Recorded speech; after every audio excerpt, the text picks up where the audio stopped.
नमस्कार, मैं नीरज भारद्वाज आपका स्वागत करता हूं द पहरेदार न्यूज पर। आज का मुद्दा पहरेदार का यह है कि देश की राजनीति किस स्तर तक जा चुकी है। जैसे कि कुछ दिनों से देखा जा रहा है कि देश की जो राजनीति है राजस्थान में किस तरह से रोज के उस पर बदलती रह रही है और रोज कुछ ना कुछ नया एंगल सामने आता जा रहा है। और आपसे एक चीज और साझा करना चाहूंगा आज कि जो कांग्रेस पार्टी की जो राजनीति का जो स्तर है, सबसे पहले आज हम समझते हैं कि कांग्रेस पार्टी का जो राजनीतिक स्तर है शुरू से लेके 1947 से लेके आज तक का किस तरह का रहा है, किस किस हालातों में जो कांग्रेस ने अपनी राजनीति चली है उसके बारे में। और सबसे पहली बात, 1975 जब इमरजेंसी लगाई गई वो किन हालातों में लगाई गई। दूसरी बात, कर्नाटका में जब गवर्नमेंट बनी वो किन हालातों में बनी। साथ साथ राजस्थान में और जो कुछ वक्त पहले मध्य प्रदेश में जो राजनीति खेली गई वो क्यों खेली गई, किन हालातों में।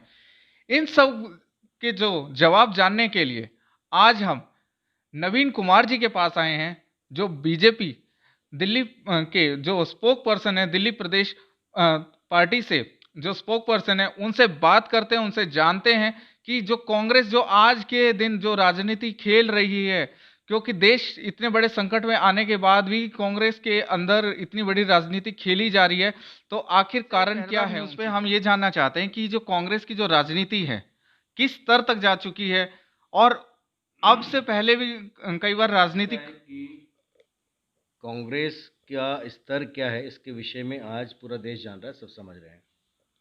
एक परिवार की चाटुकारों की पार्टी बनकर के रह गई है। जिस कांग्रेस में जो चेहरा वो दिखा कर के चुनाव लड़ते हैं, बाद में उसके चाटुकार जो गांधी परिवार, वो गांधी वड्रा परिवार है, उसके जो चाटुकार है उसी का अपमान करते हैं। राजस्थान के अंदर सचिन पायलट का जिस प्रकार से इग्नोर अपमान किया गया, उसी प्रकार से मध्य प्रदेश में ज्योतिरादित्य सिंधिया का किया गया। कांग्रेस के पास ना मुद्दे हैं, कांग्रेस के पास ना नेतृत्व है, कांग्रेस के पास ना ही वो क्षमता है जिसके कारण अपना संगठन या देश को चला सके। कांग्रेस जब जब सत्ता से बाहर हुई है तब तब टूटी है। लगातार कांग्रेस का विघटन किसी भी समय में लगा लीजिए, इकट्ठा लगा लीजिए, जब भी कांग्रेस सत्ता से बाहर हुई तब तक टूटी गई, और वो स्थिति आज भी है। कांग्रेस में कुछ लोग हैं जो एक परिवार की चाटुकारिता करते हैं और वही अपना वर्चस्व बनाना चाहते हैं। अपने लोगों का सम्मान नहीं करेंगे, अपने नेताओं का अपमान करेंगे, उनके नेता उन्हीं को छोड़ करके जा रहे हैं और उसका दोषारोपण जो है भारतीय जनता पार्टी पे करेंगे। ये कौन सी नीति है? मध्य प्रदेश में जो लोग छोड़ करके गए हैं वो कांग्रेस के लोग थे, हमारे नहीं थे। कर्नाटका में जो लोग छोड़ करके गए वो कांग्रेस के लोग थे, क्यों छोड़ करके चले गए? ये उनको आत्मचिंतन करना चाहिए ना। जी सर, पर कांग्रेस बार बार बीजेपी पे ये इल्जाम लगा रही है कि जो पार्टी के जो विधायक हैं वो खरीद फरोख्त हो रही है, और साथ साथ कॉल टेपिंग का जो लेटेस्ट मामला आया है, तो जिस तरह से अभी कुछ दिन समय पहले संबित पात्रा जी ने एक प्रेस कॉन्फ्रेंस करके बताया कि ये इनलीगल जो कॉल टेपिंग हुई है, तो कोई जो राज्य सरकार है। बड़ी महत्वपूर्ण है। पहली बात ये कि उनके नेता बिकाऊ हैं। क्या वो उस पार्टी के अंदर कोई निष्ठा नहीं बची? कार्यकर्ता, भाजपा का कार्यकर्ता क्यों नहीं बिका? भाजपा तो सत्ता में बहुत समय भी नहीं रही पहले, तब भी उसके विधायक तो और एमपी तो नहीं बिके इतने। कांग्रेस के ही क्यों बिक रहे हैं? क्या कारण है? ये जो कांग्रेस को छोड़ रहे हैं उनको बिकाऊ कहेंगे वो? ये कांग्रेस की सोच है, ये उसको सोचना चाहिए कि उसके सारे लोग बिकाऊ क्यों हैं, या फिर उसके लोग धोखेबाज क्यों हैं, या फिर ये कहा जाए कि कांग्रेस में कोई भी विश्वसनीय क्यों नहीं रह पाता है। ये वो बेहतर जानते हैं, वो बताएंगे। दूसरी बात, आपने कहा कॉल टेपिंग का मसला। ये वही सरकार है जिसने, वही पार्टी है जिसने चंद्रशेखर की सरकार इसलिए गिरा दी कि उसको लगा कि उसके चंद्रशेखर जी के कहने पर हरियाणा पुलिस के 2 जवान और कांग्रेस के नेता उस समय तत्कालीन राजीव गांधी के घर के बाहर खड़े होकर के फ़ोन टेपिंग, वो जासूसी कर रहे थे। सरकार गिरा दी केंद्र की, बिना जाने पहचाने। जिसकी कॉल टेप करने से पहले सुप्रीम कोर्ट का वर्डिक्ट है, कानून बना है, और कानून हमने नहीं बनाया, वो कांग्रेस की सरकार जो यूपीए सरकार थी उसी समय बना है कि आपको परमिशन लेनी पड़ेगी, ऐसे किसी का फ़ोन टेप नहीं करेंगे, अप्रूवल लेनी पड़ेगी, होम सेक्रेटरी से लेनी पड़ेगी, कोर्ट से लेनी पड़ेगी, गवर्नर से लेनी पड़ेगी, ये नियम है। और किस हालात में किस किस के फ़ोन टेप किए जा सकते हैं। तो मुझे ज़रा बता दीजिए कि उन्होंने फ़ोन टेप किया तो किसने, वो फ़ोन की जो टेपिंग की आवाज़ है वो आई कहाँ से? इनको ये नहीं मालूम है फ़ोन टेपिंग की आवाज़ कहाँ से आई है।